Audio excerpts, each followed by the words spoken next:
Esta noche vamos a continuar con este libro de Eclesiastés y realmente sí ver que hay tantas cosas que nos puede enseñar Dios, aún en un libro como este, en donde recordamos que Salomón está tratando de encontrar la solución a la vida sin Dios. Salomón se ha tomado la molestia, el esfuerzo de buscar significado sin Dios. Y bueno, vemos que se está frustrando y está ahora tratando de observar y decir, bueno, vamos a ver que al final del libro él tiene que recurrir a Dios, si no, no hay ningún significado. Es una locura todo eso. Dios debe estar en el centro.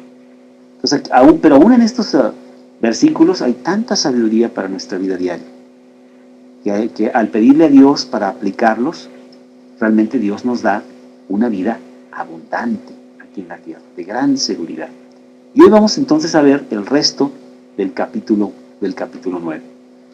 La palabra de Dios, empezando en el capítulo 9, versículo 11, dice así: Me volví y vi debajo del sol que ni es de los ligeros la carrera, ni la guerra de los fuertes, ni aun de los sabios el pan, ni de los prudentes las riquezas, ni de los elocuentes el favor, sino que tiempo y ocasión acontecen a todos.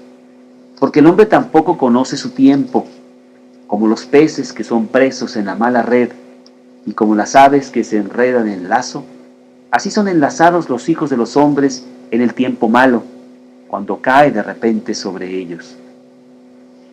También vi esta sabiduría debajo del sol, la cual me parece grande, una pequeña ciudad y pocos hombres en ella, y viene contra ella un gran rey, y la asedia, y levanta contra ella grandes baluartes, y se halla en ella un hombre pobre, sabio, el cual libra a la ciudad con su sabiduría, y nadie se acordaba de aquel hombre pobre. Entonces dije yo, mejor es la sabiduría que la fuerza, aunque la ciencia del pobre sea menospreciada, y no sean escuchadas sus palabras.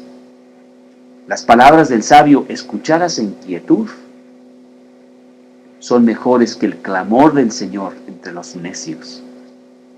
Mejor es la sabiduría que las armas de guerra, pero un pecador destruye mucho bien.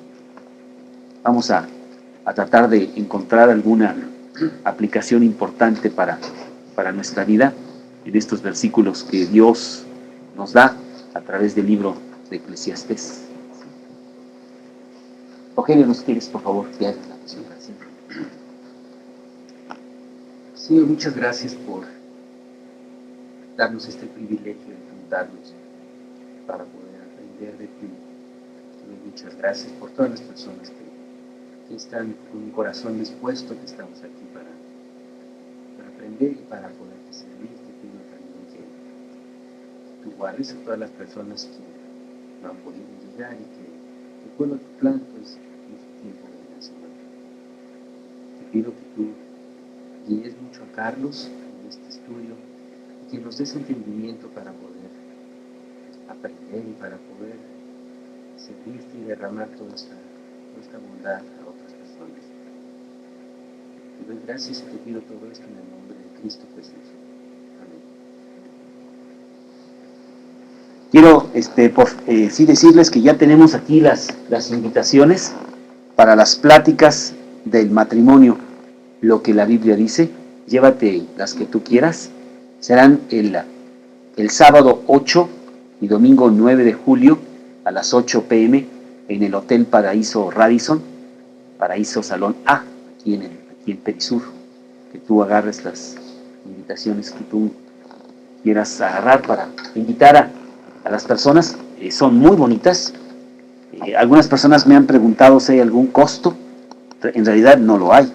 Sí hay costo, pero no vamos a estar cobrando, sino que dice la palabra de Dios que cada uno dé conforme a su corazón, porque Dios ama al dador alegre.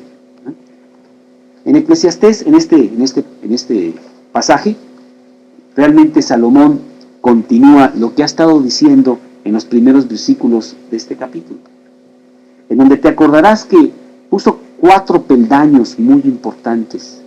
Dijo, mira, mientras son peras o son manzanas, lo que sí sé es que estas 4 cosas son certeras. A lo mejor estoy muy confundido, pero estas 4 sí me quedan muy claras.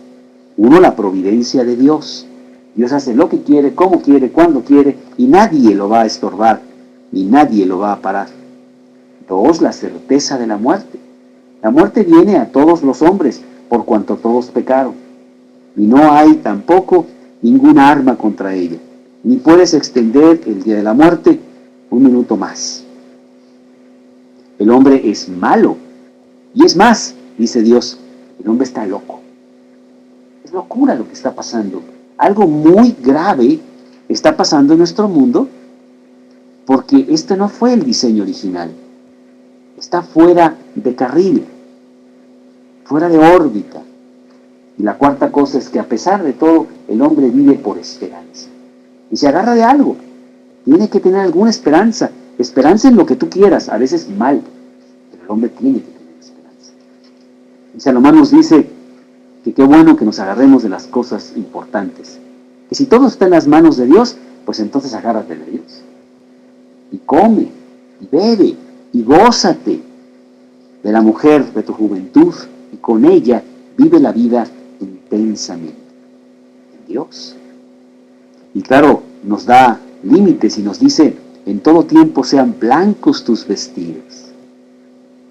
Que haya pureza, que haya limpieza exterior en tus vestidos y también interior. Que aquello que vives intensamente sea una vivencia en Dios. Porque podrías decir, bueno, pues entonces vámonos a emborracharnos toda la noche. Eso no es vivir intensamente. Eso es nada más destruirte. Hazlo con pureza. Nunca falte ungüento sobre tu cabeza. Nunca falte, el ungüento siempre es el símbolo del Espíritu Santo en la Biblia. Nunca falte la sabiduría, el poder de Dios en tu vida. Y dice el versículo 10, y todo lo que te viniera a la mano, hazlo con todas tus fuerzas. Ponle entusiasmo, ponle motivación, que haya fuerza en tu vida, que seas realmente un fuego que está incendiando por todos lados. ¿Por qué? Porque Dios está en nuestro corazón y todo lo que hacemos, lo hacemos para el Señor y no para los hombres. Y aquí en este pasaje, que empieza a partir del versículo 11, como que se vuelve otra vez al principio del capítulo.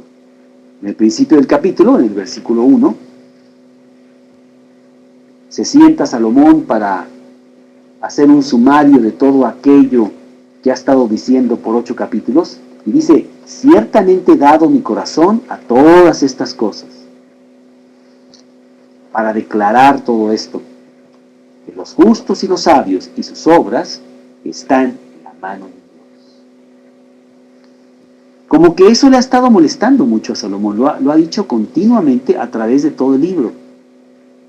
Yo soy el rey de Israel, yo hago lo que quiero, tengo riqueza cual no hay hombre que la tiene, tengo sabiduría cual no hay hombre que la tiene en la tierra, y sin embargo tengo grandes limitaciones. Entonces el punto número 1 que podemos ver en este pasaje es la providencia de Dios. Que no se nos olvide eso.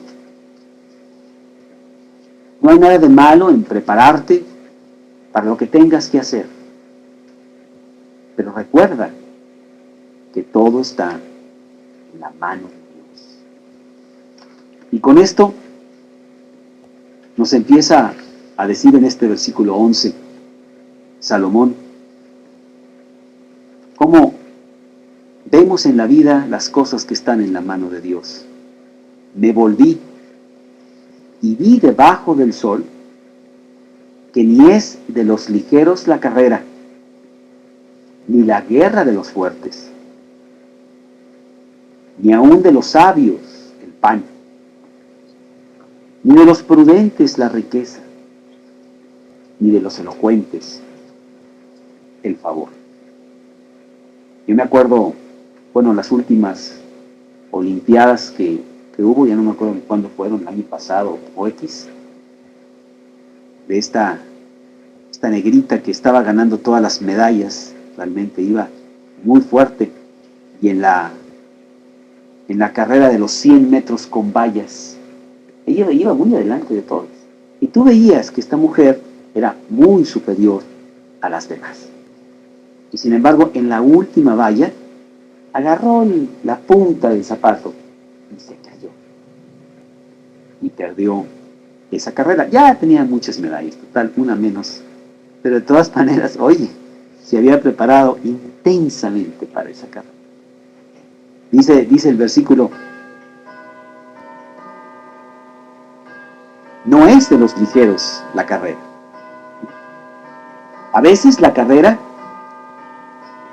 el favorito no necesariamente es el que gana. Es una de las cosas de Dios. Es algo que nosotros tenemos que aceptar como la providencia divina. Voy a hacer lo que debo de hacer, pero tengo que ponerme en las manos de Dios. Yo no soy muy apto de las cosas del cine, ni veo películas ni voy al cine, pero hace muchos años, hace como unos 12 años, hubo una película que sí me dijeron que tenía que ir a ver. Fue Carros de Fuego.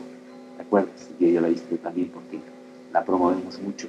Es la película de una persona que corría para Dios.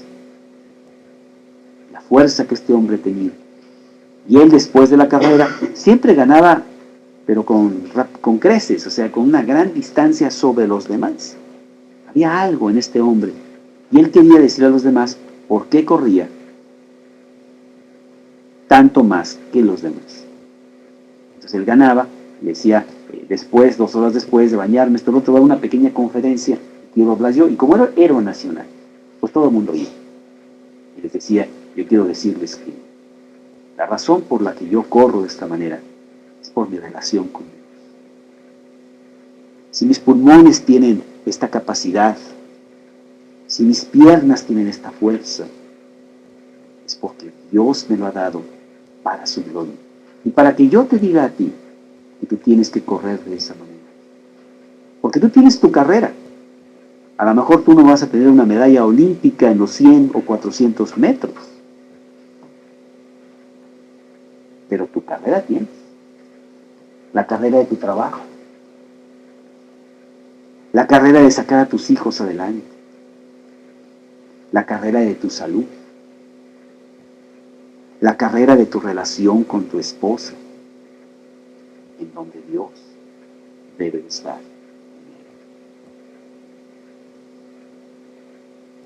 Dice también aquí en este versículo que ni la guerra necesariamente es de los fuertes. Y a veces nosotros tenemos que pelear contra gigantes que decimos, yo creo que yo no la hago. Tengo una pequeña compañía de computadoras. Peleo con IBM. Por favor. IBM se ríe de mí. Me aplasta fácilmente, ¿no? Y sin embargo vamos a la batalla. Y sabemos que si estamos en las manos de Dios, Dios nos puede dar la victoria. Y debemos de pelear con esa confianza.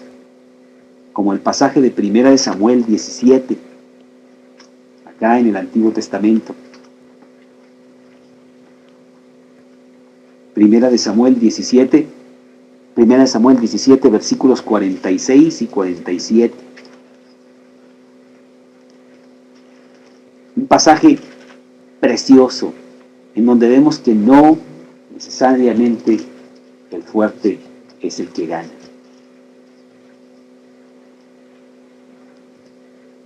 Ya lo encontramos, 1 Samuel 17, versículos 46 y 47. Este es el pasaje de David y Goliat, pasaje muy bonito que de alguna manera todos hemos oído de él. David, un muchacho de 17 años, va y se enfrenta a este gigante de casi 3 metros de altura, el paladín de los filisteos, está blasfemando al Dios de Israel. Y David no lo puede entender, que nadie le dice nada. Y él va y se le enfrenta y le dice en el versículo 46, empezando con el 45, entonces dijo David al filisteo, tú vienes a mí con espada, lanza y jabalina, mas yo vengo a ti en el nombre de Jehová de los ejércitos, el Dios de los escuadrones de Israel, a quien tú has provocado. Jehová te entregará hoy en mi mano, y yo te venceré y te cortaré la cabeza, y daré hoy los cuerpos de los filisteos a las aves del cielo y a las bestias de la tierra, y toda la tierra sabrá que hay Dios en Israel. Y sabrá toda la congregación que Jehová no salva con espada y con lanza, porque de Jehová es la batalla, y Él os entregará en nuestras manos. Qué poderoso es nosotros tener a Cristo, ¿verdad? Y saber que, pues que venga el enemigo. No me importa qué tan fuerte sea, porque no de los fuertes es la guerra, sino de aquellos que están en las manos de Dios. Y bueno, la historia del cristianismo ha sido una historia continua de gran victoria en medio de todas las adversidades. El apóstol Pablo, llegando a Éfeso, a esta ciudad llena de ídolos, principalmente a Diana de los Efesios, dice, pues ¿cómo lo voy a hacer yo para empezar a predicar aquí? A mí nadie me va a hacer caso. Y dice que él causa un escándalo en la ciudad. Por 2 horas la ciudad está totalmente conmovida, todas gritando en contra de Pablo, porque él está hablando, él solo, contra todo el imperio romano finalmente.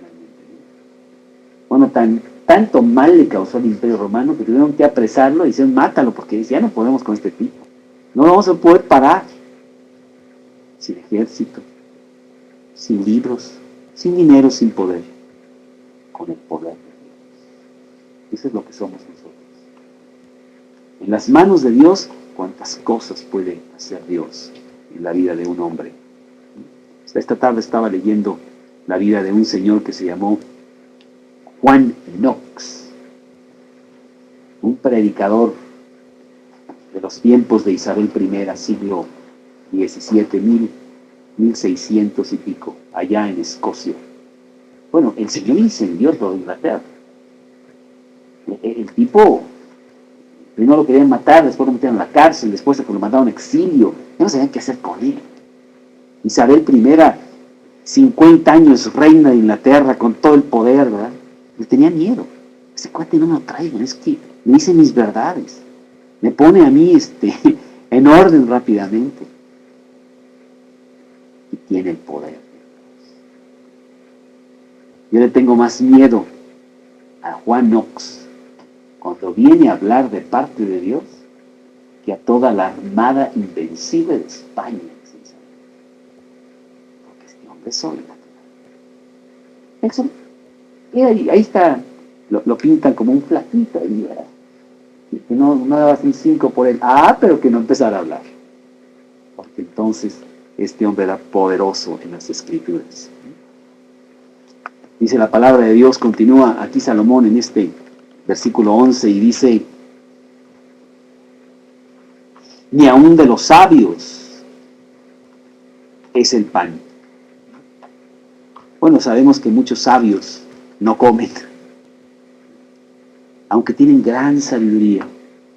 La sabiduría de nuestros días es como la plata en tiempos de Salomón, menospreciada. Nadie quiere escuchar al sabio. Y muchas veces no tienen ni para comer. Escuchan a los tenistas. Esta semana creo que hay un torneo de $1 millón. El que gana se lleva la mitad. Y un físico nuclear, después de 40 años de trabajo, no gana en toda su vida ni una cuarta parte. Dices, qué raro. Los valores del hombre están un poco al revés. Los sabios muchas veces no comen. Está el ejemplo de Jeremías, un hombre muy sabio, Jeremías 38, versículos 4 al 6.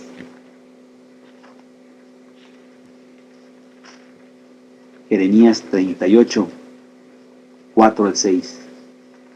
Jeremías era un hombre muy sabio y nadie quería escucharlo. Le estaba diciendo a Israel, a los reyes de Israel, qué es lo que debería hacer a Israel para ser una nación fuerte. Nadie le hacía caso. Era un pobre loco. Al punto de que lo meten a la cárcel y no tiene ni para comer. Jeremías 38, del 4 al 6. Y dijeron los príncipes al rey: muera ahora este hombre, porque de esta manera hace desmayar las manos de los hombres de guerra que han quedado en esta ciudad, y las manos de todo el pueblo, hablándoles tales palabras, porque este hombre no busca la paz de este pueblo, sino el mal. Y dijo el rey Sedequías: he aquí que él está en vuestras manos, pues el rey nada puede hacer contra vosotros.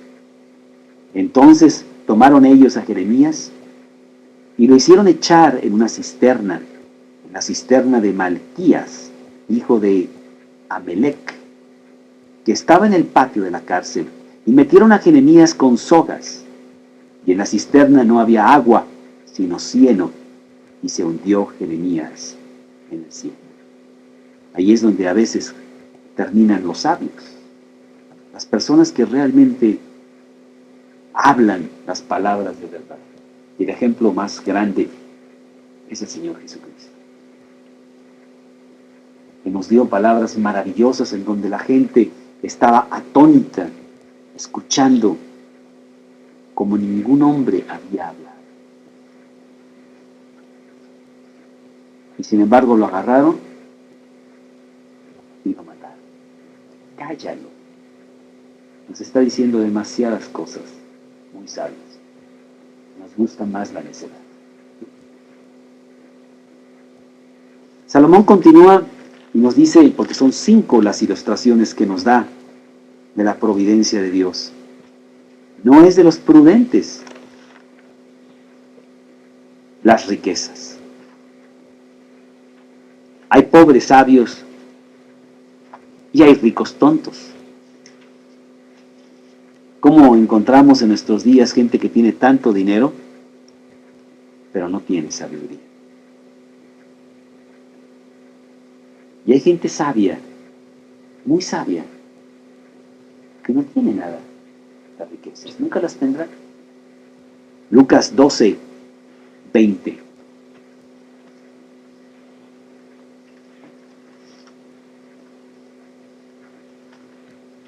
Lucas, capítulo 12, versículo 20. Y a mí me gusta esperar un poco para que tú encuentres el versículo y que juntos lo podamos leer, porque de esta manera pues vamos aprendiendo a mover la Biblia, a encontrar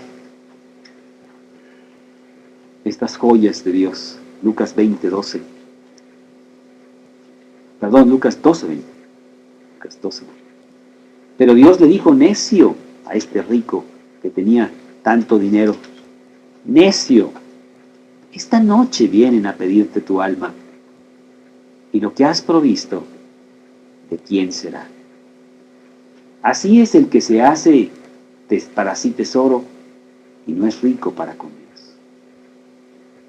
Yo me acuerdo en mi vida, antes de recibir a Cristo, que había este hombre que yo lo veía a él muy rico y no tenía nada. Había algo en esta persona que a mí me causaba una gran impresión, que me atraía mucho, pero él no tenía nada. No tenía riquezas, no tenía automóvil de gran lujo, no tenía las cosas que el mundo dice que debemos de alabar, y a mí me atraía mucho este hombre. Había una mirada profunda en su vida, había una convicción en sus palabras, había una fuerza en todo su proceder, en su personalidad. Bueno, fue la persona que a mí me trajo a Cristo. Y siempre me impresionó. Vive, sí, todavía está vivo, ya tiene 80 años, ya está grande, pelo blanco. Pero la sabiduría sigue llena de sabiduría. Y yo dije, yo quiero eso. El mundo no sabe lo que es eso, pero eso es lo que yo quiero. Hay hombres muy sabios que no tienen tantas riquezas. Hay hombres muy ricos que son muy necios. Finalmente yo quise apoderarme de esa sabiduría. Y él me dijo, ¿sabes dónde está la sabiduría? Está en Cristo. Ven a Cristo y Él te va a dar la paz, la fuerza, la convicción, la seguridad para tu propia vida. Y dije, yo quiero eso. No lo he encontrado en ningún lado. Yo quiero eso y me apoderé de esa gran fórmula. Estoy muy contento de que Dios me haya concedido conocer a esta persona. Que finalmente me habló del Salvador, me habló de Cristo. Dice Salomón aquí, continuando en el capítulo 9, versículo 11, no es de los elocuentes el favor. Los elocuentes no necesariamente son los favorecidos. Jeremías 26, del 20 al 23, en donde se nos da un ejemplo de una persona elocuente que no encontró el favor del rey. Jeremías 26, versículos 20 al 24. A veces sí es difícil encontrar el libro que estamos citando porque pues, a lo mejor tú no conoces tan bien la Biblia. No te apures si ya no lo encuentras, ¿verdad? Pero sí intentarlo porque vamos aprendiendo cómo mover la Biblia. Jeremías, que está después de los Salmos, después de los Proverbios, después de Isaías, está Jeremías. Capítulo 26, versículo 20. Hubo también un hombre que profetizaba en nombre de Jehová, Urías, hijo de Samaías, de Kiriat Jearim, el cual profetizó contra esta ciudad y contra esta tierra, conforme a todas las palabras de Jeremías. Y oyeron sus palabras el rey Joacim y todos sus grandes, y todos sus príncipes, y el rey procuró matarle. Entendiendo lo cual, Urías tuvo temor y huyó a Egipto. Y el rey Joacim envió hombres a Egipto, a Elnatán, hijo de Acbor, y a otros hombres con él a Egipto, los cuales sacaron a Urías de Egipto y lo trajeron al rey Joacim, el cual lo mató a espada y echó su cuerpo en el sepulcro del pulgo. Sí hay personas que no son favorecidas. El apóstol Pablo finalmente, con todo el bien que le hizo a la humanidad, lo mataron en las afueras de Roma, por orden de Nerón. Lo decapitaron, bueno, porque era ciudadano romano, si no le hubiera ido peor. Y de esa manera quitaron la elocuencia de este hombre tan sabio. Pero todo está en las manos de Dios. Porque con su muerte salieron 15 más, 100 más, que predicaron igual o mejor que Pablo. La providencia de Dios. Entonces sí debemos estar preparados para hacerlo mejor, como dice Salomón, hazlo con todas tus fuerzas. Pero acuérdate, estás en las manos de Dios. Porque dice aquí el versículo de Eclesiastés 9:11, para terminar el versículo, sino que tiempo y ocasión acontecen a todos. Los tiempos pueden ser buenos, los tiempos pueden ser malos. No sabemos. Las circunstancias pueden ser favorables, las circunstancias pueden ser desfavorables. No sabemos. Todo está en las manos de Dios. Que no se nos olvide. Tú puedes prepararte para mañana, hacer todo listo, esta audiencia que tú tienes y esto, lo otro, y en la mañana tu automóvil no funciona y no prende. Y sales a la calle a tomar un taxi y te acuerdas que no tienes dinero y no hay taxis y empieza a llover y etcétera, ¿no? Entonces, bueno, son las circunstancias de Dios. Dios así lo provee. Mañana viene un terremoto como lo tuvimos nosotros, catastrófico hace aquí 10 años. Son las circunstancias de Dios. El tiempo. A veces estamos en el tiempo adecuado, pero en el lugar no adecuado. O en el lugar adecuado, pero no fue el tiempo. Así es Dios. Por eso es necesario que nosotros estemos siempre en las manos de Dios. Romanos 9, 16.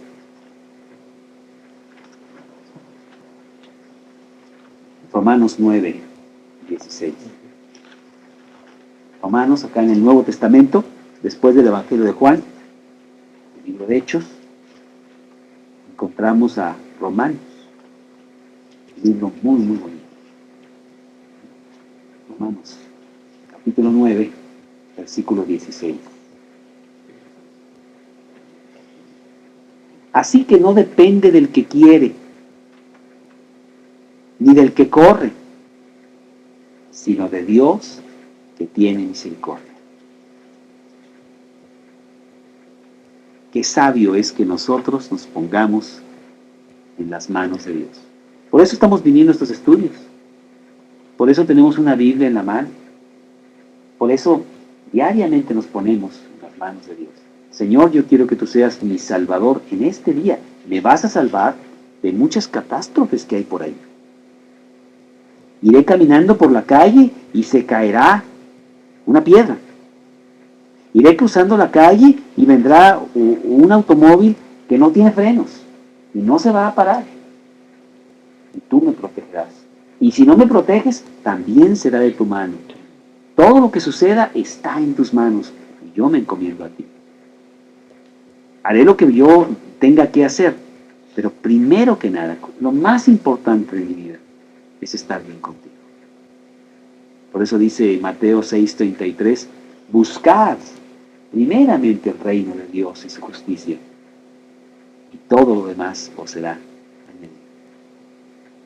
Qué importante es que nosotros en la mañana estemos con nuestra Biblia en un tiempo devocional con Dios. Quiero escuchar tu voz, Dios. Quiero que tú me digas a través de las páginas que me toca leer en esta mañana algo para mi corazón. Consejos sabios que vienen de lo alto. Que me des la fuerza, que me des el vigor para salir a la calle a enfrentarme a muchas circunstancias, a muchas cosas inesperadas, pero que lo haga yo con toda la convicción de que tú estás conmigo, detrás de mí, adelante de mí, de que tú tienes cuidado especial para mí. No sé cómo lo hacía yo antes cuando no era cristiano. ¿Cómo podía yo salir a la calle y pelearme con los proveedores y esto y lo otro? Tantas cosas que uno tiene que hacer diariamente. Absurdo pelear sin instrumentos. El soldado que va a la guerra descalzo, sin su escudo, sin su espada, no preparado. Oye, no vayas, no vas a pasar el día, te van a matar. Mejor prepárate, vístete del Evangelio de la paz, toma el escudo de la fe, llénate de la espada del Espíritu que es la palabra de Dios, ponte la coraza de justicia, sal a la calle con esa fuerza. Ahora sí, vamos a hacer lo mejor de mi trabajo, vamos a levantar este proyecto, aquella cosa que Dios me ha encomendado que haga. Y cuando me preguntan, y bueno, ¿tú de dónde sacas tanta fuerza para hacer las cosas tan bien? Parece que todo sale bien a ti. No, pues es que tengo un socio muy fuerte. Es el socio mayoritario. Es Dios. Él tiene todas las estrellas a su mano. ¿Cuánto más no va a tener las pobres circunstancias de mi propia vida? Si Dios es por nosotros, dice el versículo de Romanos 8:31, ¿quién contra nosotros? ¿Dónde podría encontrar yo un enemigo tan poderoso que no pueda, o que pueda, con mi papá? Si lo veo muy dura, mi papá viene conmigo. Papá, por favor, quítamelo al medio, señor, mi hermano, que está molestándome demasiado, ¿verdad? Tengo un padre demasiado poderoso. Así es como nosotros debemos estar viviendo nuestra vida, agarrados del Señor, porque en el Señor está la victoria, en realidad. Bueno, entonces, hablando de la sabiduría, hablando de la providencia de Dios, vemos que en los siguientes versículos, Salomón nos dice que tenemos que tener la sabiduría. Aquí viene la segunda cosa. Primero, la providencia de Dios. Segundo, la sabiduría de Dios. Agárrate de esa sabiduría. ¿De dónde viene la sabiduría? ¿Quién me puede dar una definición de la sabiduría? ¿De dónde viene, Padre? El principio de la sabiduría es el temor a Dios. Ahí empieza todo. Yo voy a la sabiduría, yo voy a Dios, porque sé que ahí está. Y tengo temor de no agarrarme de eso, porque entonces estoy totalmente desprotegido. Salomón dice, en medio de todas estas providencias, agarra sabiduría. Y mira que yo soy muy sabio, pero mi sabiduría es muy limitada. Agarra la sabiduría de Dios.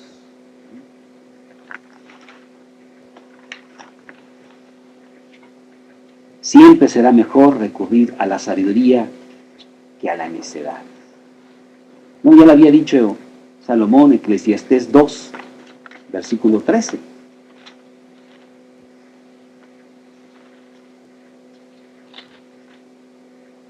He visto que la sabiduría sobrepasa a la necedad como la luz a las tinieblas. Sobre todo lo que tengamos, queremos tener sabiduría. Ve al banco de Dios y almacena sabiduría. Será mucho más valiosa que billetes en el banco, que a final de cuentas se devalúan. La sabiduría se evalúa.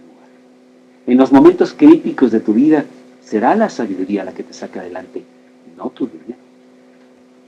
Con las decisiones correctas, con tu fuerza en el Creador, en Dios mismo. Y entonces con esto empieza Salomón aquí en el capítulo 9, versículo 13, a darnos una parábola acerca de la sabiduría. También vi esta sabiduría debajo del sol, la cual me parece grande.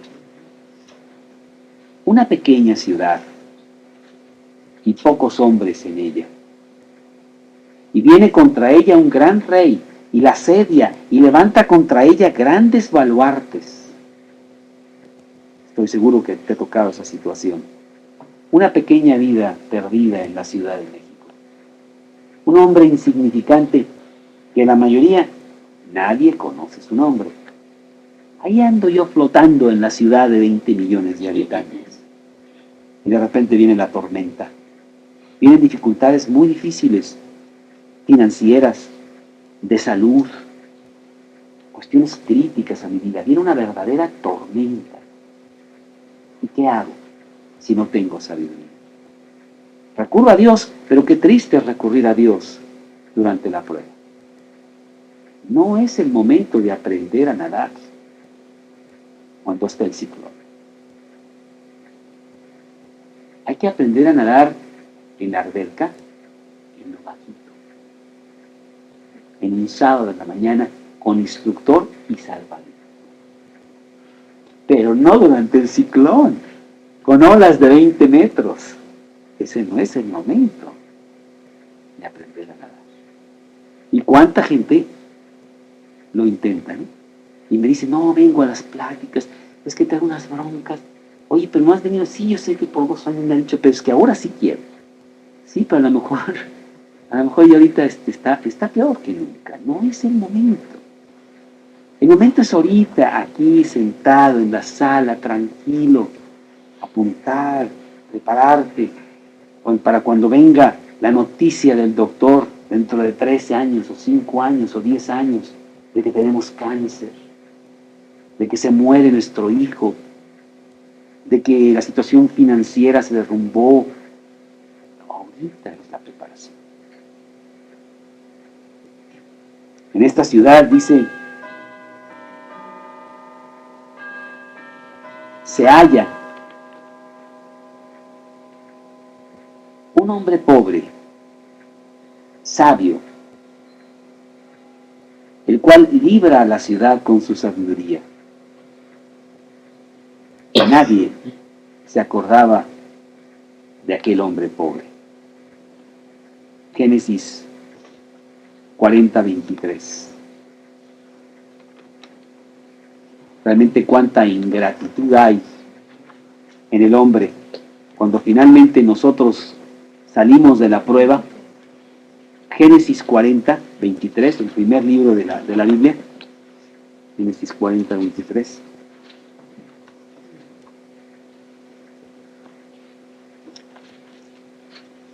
Es la historia de un hombre que ya conocemos, José. José el soñador, que está en la cárcel, que le descifra los sueños al copero y que le dice: cuando llegues, salgas de la cárcel, acuérdate de mí ante Faraón. Sí, claro, ¿cómo no? Sí. Y dice el versículo 23 del capítulo 40, y el jefe de los coperos no se acordó de José, sino que lo olvidó, cuando José le había sido de gran utilidad. Así es el mundo. Así somos nosotros, que nos acercamos a Dios. Dios, por favor, no, mira, es que si tú me sacas de esta, no, mira, yo, lo que quieras. Y nos saca de esa. Dios, ¿cuál Dios? Vamos al béisbol. Ahora sí ya salió el problema, ahora sí vámonos a celebrar. Nos olvidamos de Dios hasta la siguiente tormenta, que inevitablemente vendrá. Eso no es como Dios quiere que nosotros vivamos. No es sabio el vivir así. Es más sabio el vivir con Dios todo el tiempo, con la sabiduría. Bueno, aquí hay también un pasaje que siempre me ha impresionado mucho, de la ingratitud del hombre. Segunda de Crónicas, capítulo 24. Segunda de Crónicas, un poquito adelante, ahí mismo en el Antiguo Testamento, está el libro de Segunda de Crónicas, capítulo 24. Después de Reyes, viene Crónicas. Es un capítulo muy impresionante de la ingratitud del hombre. Porque en este capítulo 24 hay un rey que se llama Joás. Y este rey lo querían matar cuando era muy jovencito. Y el sacerdote de Israel lo custodia, lo guarda para que no lo mate. El sacerdote se llamaba Joaida. Y entonces él, después de un tiempo, Joaida lo hace rey, mata a aquellas personas que están molestando al rey y literalmente le salvó la vida. Y dice el versículo 15 que Joaida, el sacerdote, envejeció y murió lleno de días, de 130 años era cuando murió. Muerto Joaida, versículo 17, vinieron los príncipes de Judá y ofrecieron obediencia al rey, y el rey los oyó.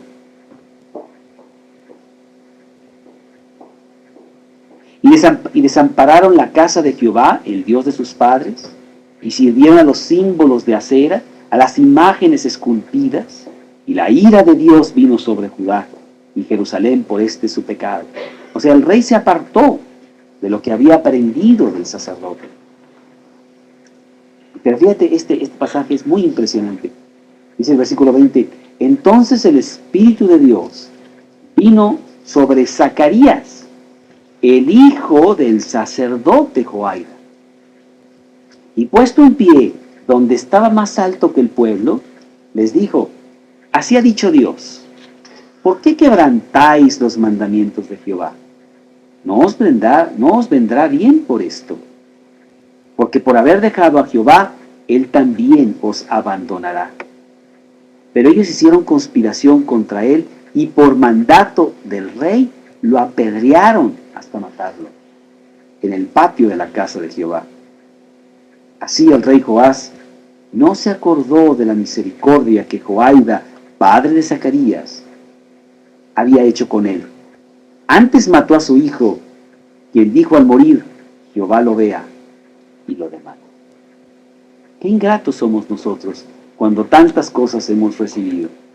Qué ingrato es el hombre cuando, después que le salen las cosas mal, le echa la culpa a Dios. Cuando Dios no tiene que ver nada de lo que está pasando en el mundo. Pasaje en donde dice: nadie se acordó de aquel hombre pobre.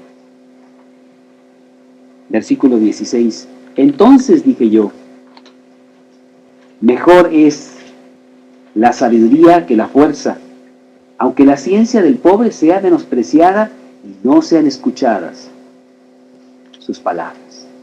No importa lo que piense el mundo, la sabiduría de todas maneras triunfa.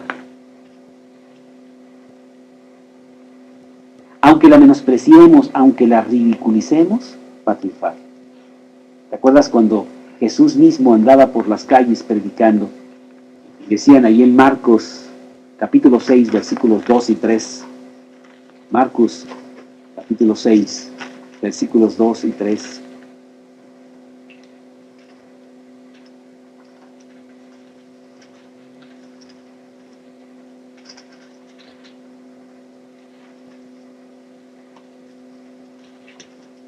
Bien contaste, Marcos capítulo 6. ¿De dónde tiene estas cosas? ¿Qué sabiduría es esta que le es dada, y estos milagros que por sus manos son hechos? ¿No es este el carpintero, hijo de María, hermano de Jacob, de José, de Judas y de Simón? ¿No están también aquí con nosotros sus hermanas? Y se escandalizaban. Finalmente lo menospreciaban, se burlaron de él. Hay otro pasaje también muy impactante que está en Marcos también, Marcos 15, 16 al 19.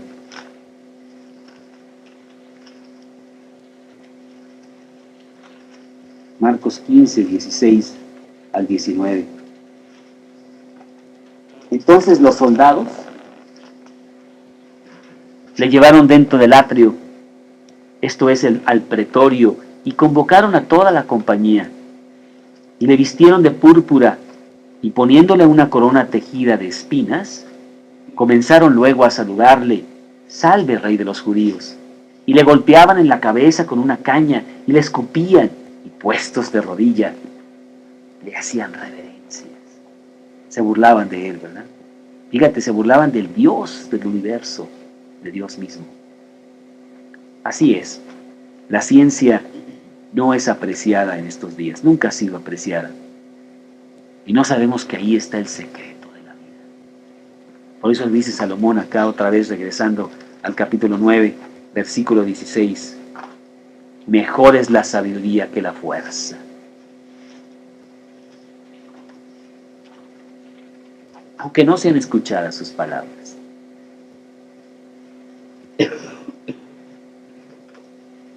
Ese versículo de Juan 7, 37 y 38.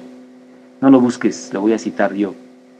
En el último y gran día de la fiesta, Jesús se puso en pie y dijo, alzó la voz y dijo: si alguno tiene sed, venga a mí y beba. El que cree en mí, como dice la Escritura, de su interior correrán. Esa es la vida. Y sin embargo a Cristo le llaman, el mundo de allá afuera, el tonto de la colina. Hay una canción para Jesús, el tonto de la colina. Lo mataron. Finalmente no pudo con el problema.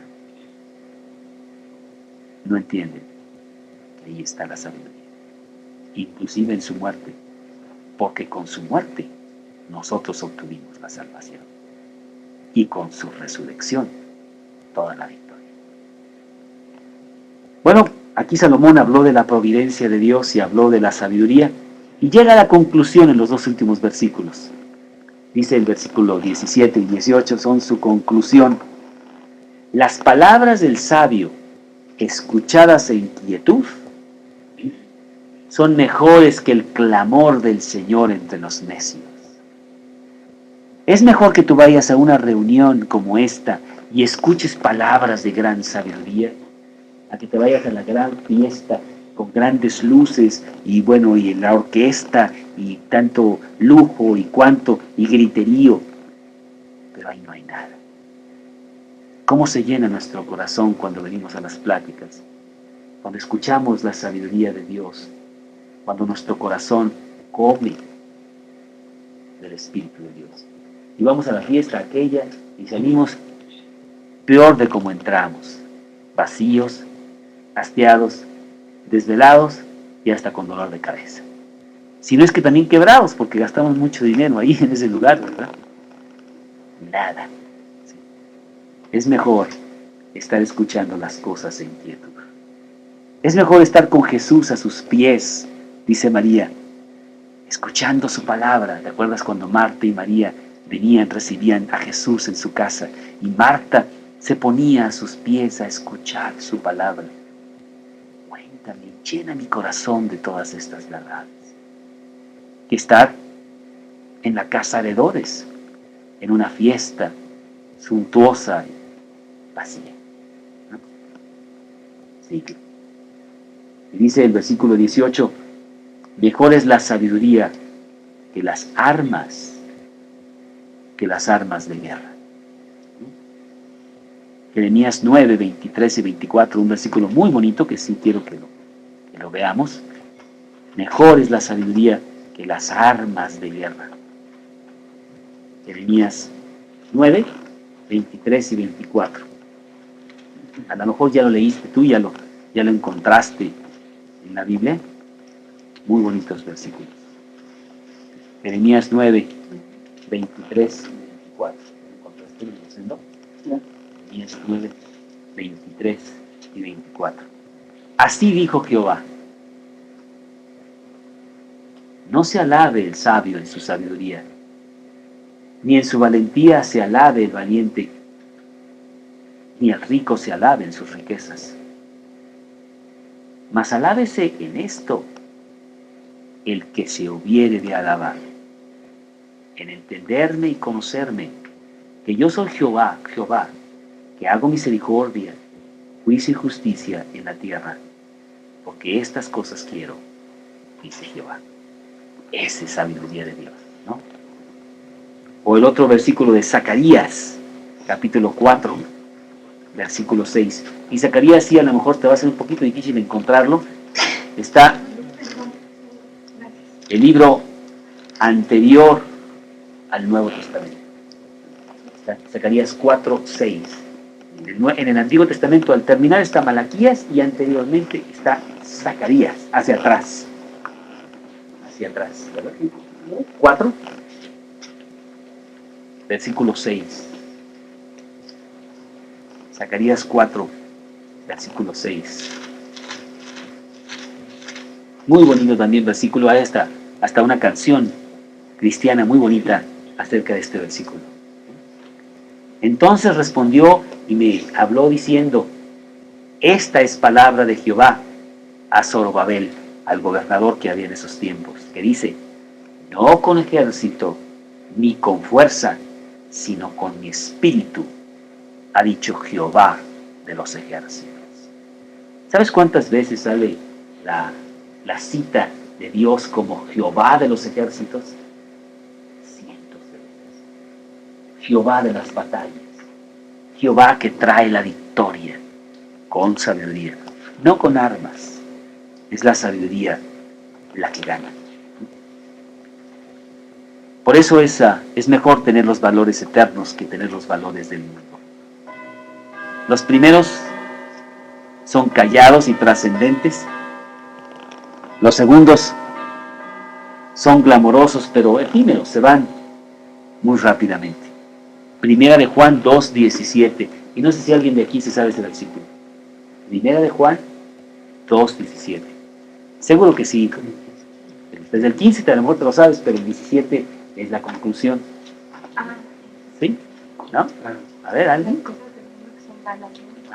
El mundo pasa y sus deseos. ¿Más? El que hace la voluntad de Dios permanece para siempre. El mundo pasa y sus deseos, mas el que hace la voluntad de Dios permanece para siempre. Este domingo, Karina y yo, nunca lo hacemos, ¿no? La verdad es que no tenemos tiempo estamos en otras cosas, pero el domingo teníamos un poquito de tiempo y trajimos una película de Abraham Lincoln, bueno, ese gran hombre que se llamó Abraham Lincoln, ¿verdad? Que fue un gran héroe en su país y inclusive dio su vida por sus ideales. Y al principio de la película, su madre adoptiva, ella va a salir, tiene 17 años y va al mundo a ver cosas, ¿verdad? Y su madre adoptiva le dice, Abraham, ¿cómo se llama?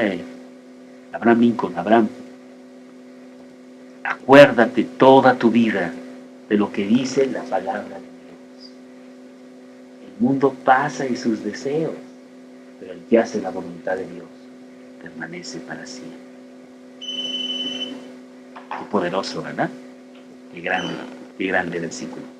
Y sin embargo vemos aquí en Eclesiastés, al final de este capítulo 9, que Salomón tiene que admitir algo muy, muy triste. Mejor es la sabiduría que las armas de guerra, dice el versículo 18, pero hay siempre respetos. ¿Ah? Un pecador destruye mucho bien. Qué terrible es eso, ¿no? Cuando nosotros entendemos lo que hace el pecado nos destruye a nosotros mismos y destruye a las personas que están a nuestro alrededor. Hoy en la mañana que estábamos hablando, no me acuerdo de quién estábamos hablando. Estábamos tú y yo hablando de la persona que me encontré ahí en Sambos, ¿verdad? Que te decía, qué lástima. Estaba hablando con su niña, muy bonita ella, de unos 12 años. Estaban desayunando juntos. Él está divorciado. Y probablemente la vea la niña, qué sé yo, una vez al mes, ¿verdad? Le compra el desayuno, le compra un juguete, como si con eso pudiera arreglar el gran daño que le ha hecho a su hija. Un pecador hace mucho daño. Su orgullo es mucho más importante que el daño que le hace a su hija. Y entonces me dice, no me importa, yo ya me voy, ahí deja a la niña bailando, ¿verdad? Sin papá, y bueno, y no entendiendo que déjame ver, viene y me recoge, y me trae, y mi mamá no habla bien de él. ¿Qué se trata todo esto? Un pecador destruye el mundo entero, como lo hemos visto muchas veces. El pecado destruye totalmente. Dice Salomón, desgraciadamente tengo que admitir eso. Busca la sabiduría, pero cuidado con el pecado.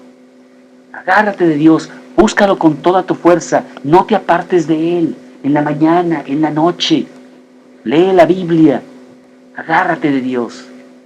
Cuidado con el pecado que está asediando para destruirte. ¿No queda? Dice aquí Salomón en este último versículo.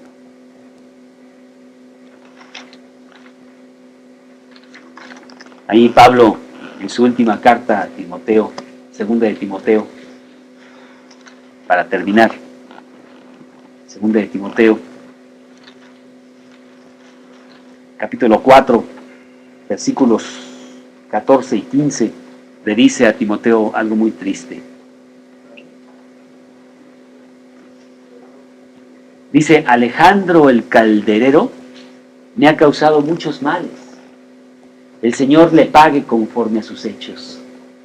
Guárdate tú también de él, pues en gran manera se ha opuesto a nuestras palabras. Bueno, Alejandro era un hombre de los que estaban siguiendo al Señor. Y sin embargo, se le volteó totalmente y le estaba causando muchos males. ¿Cuántos males causa el pecado? Yo quiero estimularte en esta noche a que tú busques la sabiduría de Dios sobre todas las cosas, que te apoderes de ella, que medites en la palabra de Dios, que memorices la palabra de Dios, que sepas que estás en la mano de Dios. Dice la Biblia, todo te saldrá bien. Último versículo, Proverbios 8, 35 y 36. Proverbios 8, 35 y 36.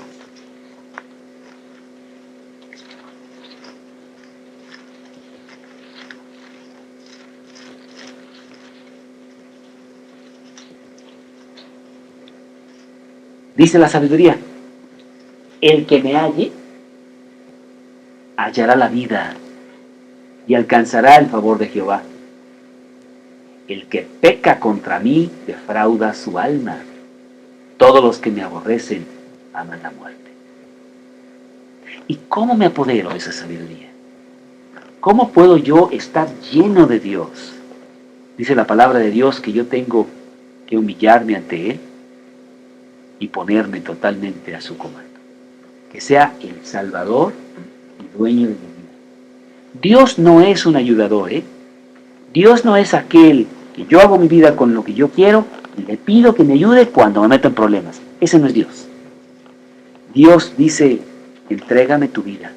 Yo quiero ser el Salvador y dueño de tu vida. Y cuando yo soy el Salvador y dueño de tu vida, entonces tú conocerás la sabiduría y yo te llevaré por estos caminos deleitosos que yo ofrezco.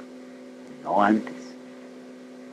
Así es que no vengamos aquí pensando que yo puedo seguir mi vida como me da la gana y luego tener un poquito de alivio con palabras sabrosas de Dios, ¿no? Dios, es tiempo de que ahora me entretengas y entonces prendo la televisión. Te toca a ti. Yo ya hice otras cosas, pero un ratito que Dios me diga alguna cosita. Ese no es Dios. Dios necesita que tú le entregues su vida. No porque Él lo necesita para sí, lo necesita para tu propio bien. Y ese es el tema central de la Biblia. Dios tiene que ser el dueño y Señor de tu vida. Si no, no hay nada. Y por eso tenemos grupos muy pequeñitos aquí, para que podamos comentarlo, para que podamos hablarlo bastante, que quede bien claro. Que no te vayas tú de la plática pensando que estás bien con Dios, porque esta noche la plática te dio un buen alivio y te sientes muy padre ahorita. Dios no es un alcacelser. Te lo tomas y te sientes bien, mientras el alcacelser hace su efecto. Pero se va. Y no puedes estar tomando alcacelser cada 2 horas. Dios es el Rey del universo que quiere regir tu vida, que quiere ser el dueño y Señor de tu existencia. Y entonces empieza la sabiduría. Asegúrate pues de que Él es el Señor. Yo quisiera que hiciéramos una pequeña oración en donde precisamente consagremos nuestra vida a Él y le digamos, Señor, en esta noche yo quiero agarrar mi vida y entregártela a ti para que tú seas el dueño.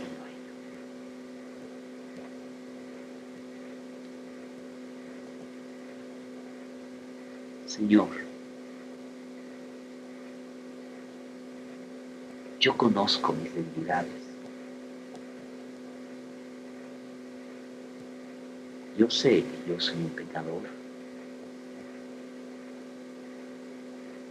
Te necesito desesperadamente.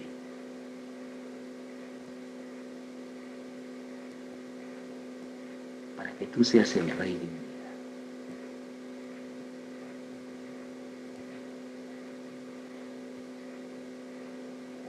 Y en esta noche yo abro las puertas de mi corazón totalmente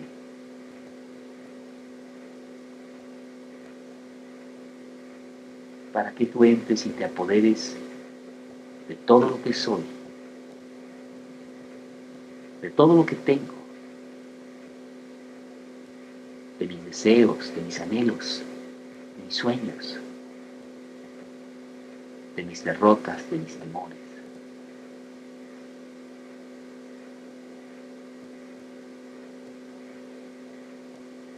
de que tú me des esa sabiduría que solamente tú das.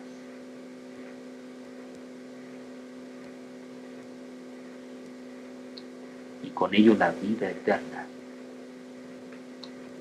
que es lo más importante que necesito. Toma mi vida en esta noche, Señor, y haz con ella según te plazca.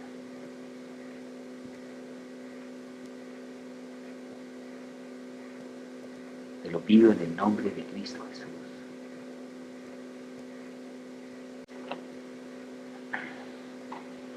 Qué gran privilegio para mí que hace 18 años y medio hice una oración similar. Y Cristo se apoderó de mi vida y bueno, ahora estamos hasta predicando aquí, ¿no? Viviendo cambios preciosos que no son exclusivos míos, porque tú contabas los cambios que ha hecho en tu propia vida, Margarita, en la vida de tus hijos, en la vida de tu marido, en las cosas que, la fuerza que te ha dado, porque un día también decidiste entregarle tu vida a Dios. Ojalá y todos aquí estemos con una entrega total. Yo los invito a que lo comentemos un poco más. Si tienes dudas, comentarios, platicar de esto tan precioso que se llama